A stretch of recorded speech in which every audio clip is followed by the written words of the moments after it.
Assalamualaikum warahmatullahi wabarakatuh. Perkenalkan, nama saya Adinda Syakina dengan NIM 2503010174067. Yang terhormat, Bapak Ali Sodikin selaku dosen pengampu mata kuliah geometri. Di sini saya akan menjelaskan beberapa materi pada bab 6, yaitu definisi 6.2, teorema 6.7, dan teorema 6.8. Selamat menyaksikan. Yang pertama, saya akan menjelaskan tentang definisi 6.2, yaitu definisi jarak antara garis dengan titik. Jarak antara garis dengan titik, di mana titiknya itu tidak pada garis itu, adalah panjang ruas garis yang tegak lurus dari titik ke garis itu. Sedangkan jarak antara garis dengan titik yang terletak pada garis itu adalah 0. Maksud dari definisi 6.2 adalah di mana ketika ada garis AB dan ada titik C, di mana titik C ini tidak terletak pada garis AB, maka panjang jarak antara titik C dengan garis AB ini adalah ruas garis yang tegak lurus dari titik C ini terhadap ruas garis. Misal di sini yang tegak lurus itu ini. Misal di sini D. Jadi panjang jarak antara titik C dengan ruas garis AB adalah panjang ruas garis CD. Sedangkan ketika ada garis AB dan ada titik yang terletak pada garis ini, misal di sini ada titik E, maka ini panjangnya 0. Jaraknya untuk 0 karena ya terletak pada garis ini. Selanjutnya di sini saya akan menjelaskan tentang teorema 6.7, yaitu ketaksamaan segitiga. Teorema 6.7 berbunyi bahwa jumlah dua sisi pada segitiga itu akan lebih besar dari sisi ketiga. Karena berbentuk teorema, jadi harus kita buktikan nih. Di sini kita punya segitiga ABC. Kita mau buktikan kalau panjang ruas AB ditambah panjang ruas BC itu sama dengan AC. Nah, langkah pertama kita membuktikan adalah buat titik D pada BC sehingga DB sama dengan AB. Sini kita buat titik D di sini, set. Titik D, set. Ini DB sama dengan AB. Menggunakan definisi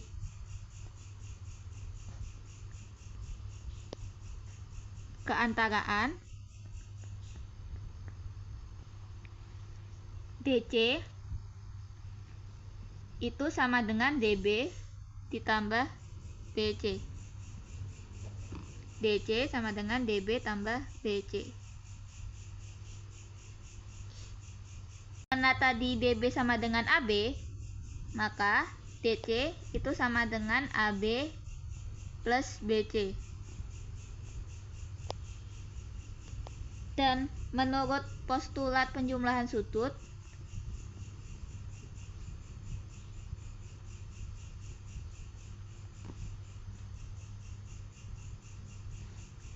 besar sudut DAB ditambah besar sudut BAC itu sama dengan besar sudut DAC. Selanjutnya, menurut definisi kurang dari,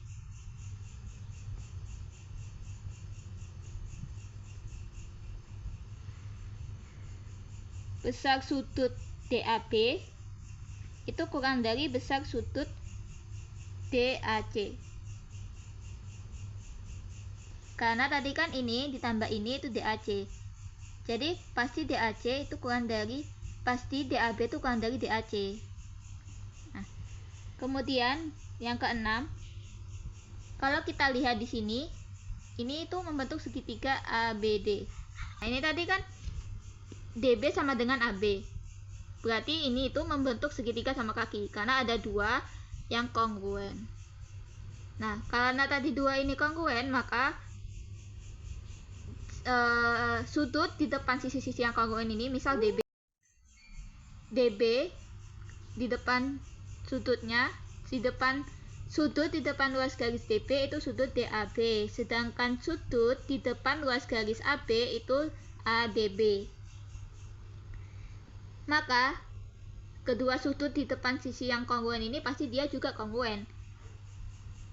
Nah, maka karena kongruen maka besar sudutnya sama. Jadi besar sudut ADB ini tadi ADB itu sama dengan besar sudut DAB.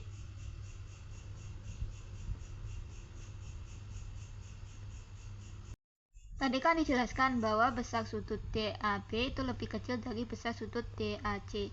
Tadi besar sudut DAB itu sama dengan besar sudut ADB. Berarti di sini bisa kita tulis kalau besar sudut ADB itu lebih kecil dari besar sudut DAC.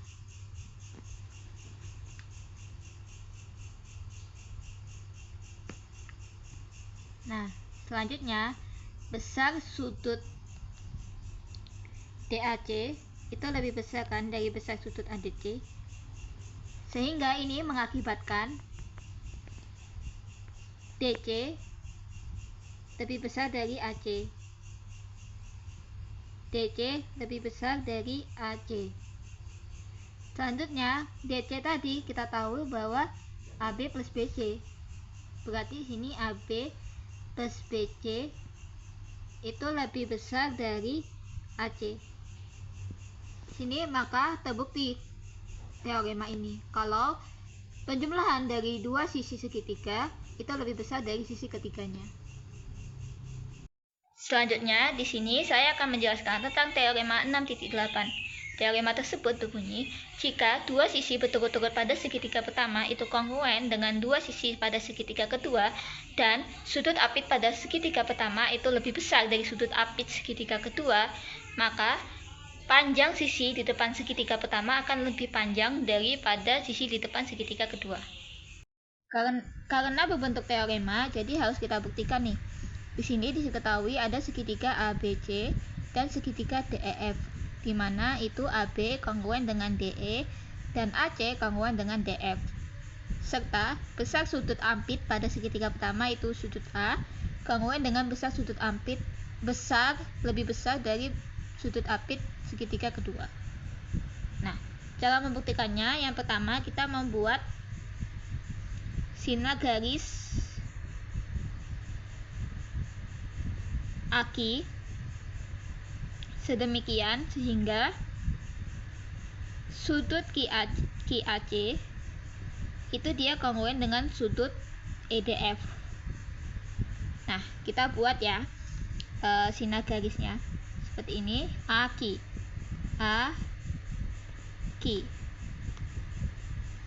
Setelah itu pada sinar garis AQ kita bisa memilih titik Q sedemikian sehingga sini pilih titik Q, titik K sedemikian hingga AK sama dengan DE. Nah, misal titik K-nya di sini ya. Sini K. AK ini kita buat sedemikian hingga sama dengan DE. Nah, di sini tadi diketahui nih kalau AC sama dengan DF. AC sama dengan DF. AK sama dengan DE. Nah, setelah itu karena tadi sudut QAC kongruen dengan sudut EDF, maka menggunakan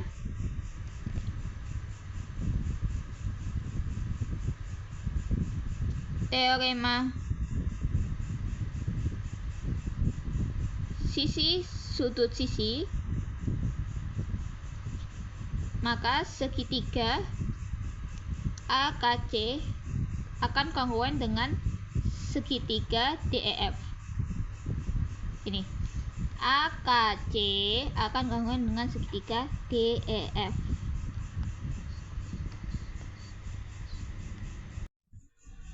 Nah, selanjutnya di sini kan ada sudut BA kini. Nah, kita akan membuat garis bagi yang dapat membagi sudut BAK ini menjadi 2 sama panjang. Seperti ini. Terus misal titik garis baginya ini itu titik L. Nah, setelah itu sini kita sambungin ke sini. Set. Nah, setelah itu selanjutnya di sini karena tadi sini tadi AK sama dengan DE dan di sini tadi DE sama dengan AB, maka AK akan sama dengan AB. Dan di sini menggunakan sifat reflektif,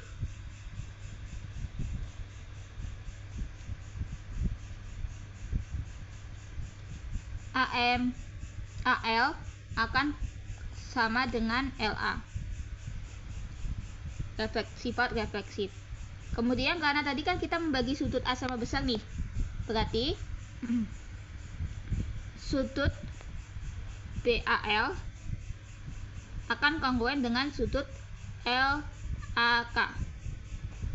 Sehingga menggunakan teorema sisi sudut sisi, segitiga AK L akan kongruen dengan segitiga ABL. Nih, segitiga AKL akan kongruen dengan segitiga ABL. Kemudian sifat kekongruenan akan mengakibatkan LK sama dengan LB. Nah, selanjutnya ketika kita akan memperhatikan segitiga ini LKCL, segitiga CLK nih, CLK, maka tadi kan kita sudah membuktikan nih teorema ketidaksamaan segitiga. Maka di sini kita bisa tulis bahwa CL ditambah LK itu akan lebih besar dari CK. CL ditambah LK akan lebih besar dari CK. Nah, kemudian tadi CL ini kan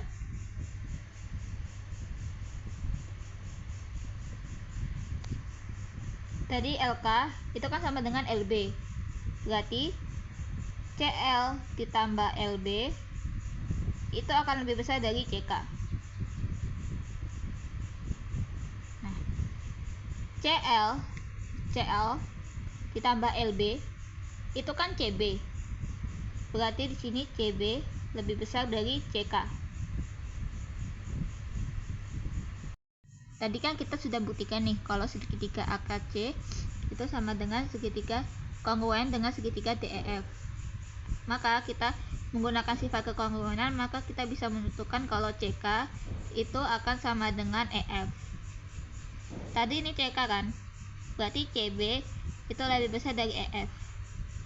Maka terbukti nih teorema ini, jika ada dua sisi berturut-turut pada segitiga pertama itu kongruen dengan sisi pada segitiga kedua, dan sudut apit ini, sudut apit segitiga pertama itu lebih besar dari sudut apit segitiga kedua, maka sisi di depan segitiga pertama itu akan lebih besar dari sisi di depan segitiga kedua. Ini BC akan lebih besar dari EF. Sekian video penjelasan materi pada bab 6 yang bisa saya sampaikan. Kurang lebihnya mohon maaf. Wassalamualaikum warahmatullahi wabarakatuh.